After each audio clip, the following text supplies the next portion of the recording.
Hi, this is Susan Broder from Speak Languages and Travel the World, here to help you improve your English with minimum effort and maximum benefit.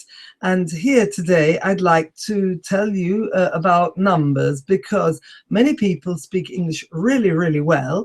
But then when it comes to talking about numbers, when they're reading something and they face numbers, they don't know how to express them, and they panic and they shy away from them.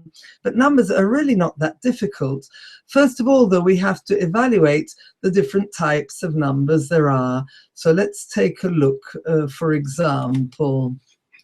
So we have to distinguish between a number and a date. So a number is just read like any number that you have. So for example, 21, 22, 24, 25, and so on.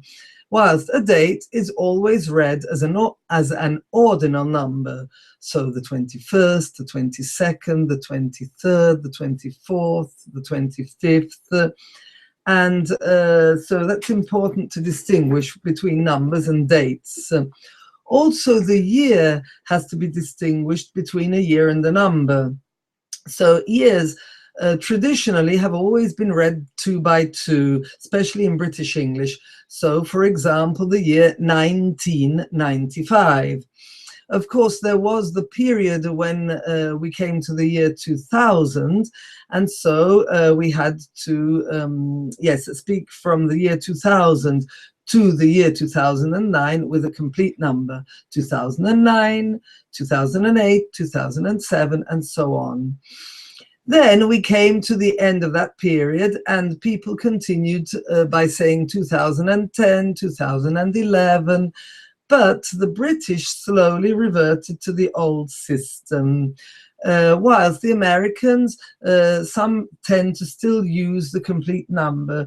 So now I would say that in British English, we would say this year 2017, whilst the Americans would probably say 2017. So both are considered right.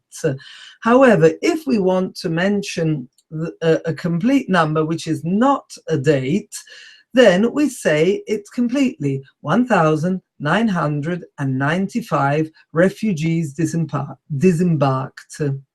That's a complete number and not a date.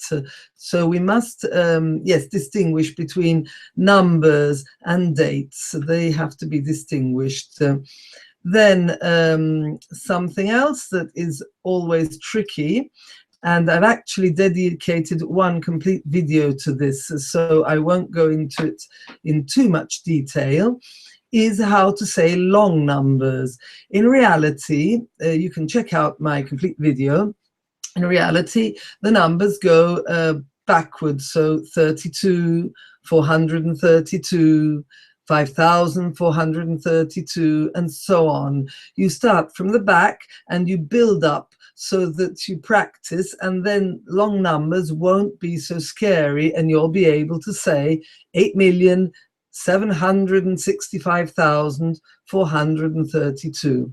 Check out my complete video for that. I'll put a link to it so that you can check that one out. Then the final thing which often causes problems is prices, statistics, and temperatures. So a price is always expressed such as in the example, £2.10. It's not necessary to then add on pence or cents, depending on the currency.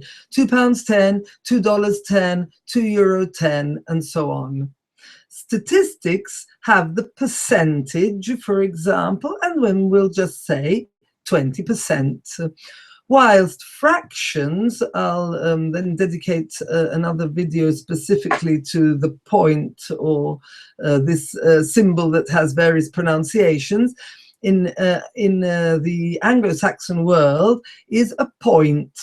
1.5 is 1.5. I know in other countries they use a comma, but we call it point and we put a dot there. So it's 1.5 for 1.5. And then we have temperatures, 18 degrees centigrade. 64 degrees Fahrenheit, and so on. So the little 0 is pronounced degrees, and then depending on what kind of country you're living in, you'll have different forms of measurement. So numbers are not as complicated as they seem. You mustn't be scared of them. You just need to practice them. And one of the ways to practice them is when you're out and about. You can read a number plate, you can read numbers on shop windows, any numbers you see, practice saying them aloud, and that way you'll become more confident. So that's all for now. I hope you found this video useful. Please click on the link here to download your free fluency exercises to practice your fluency, and please click here to be able to subscribe to my YouTube channel. Okay, and that's all. See you again in my next video. Bye, and have a wonderful day. Goodbye.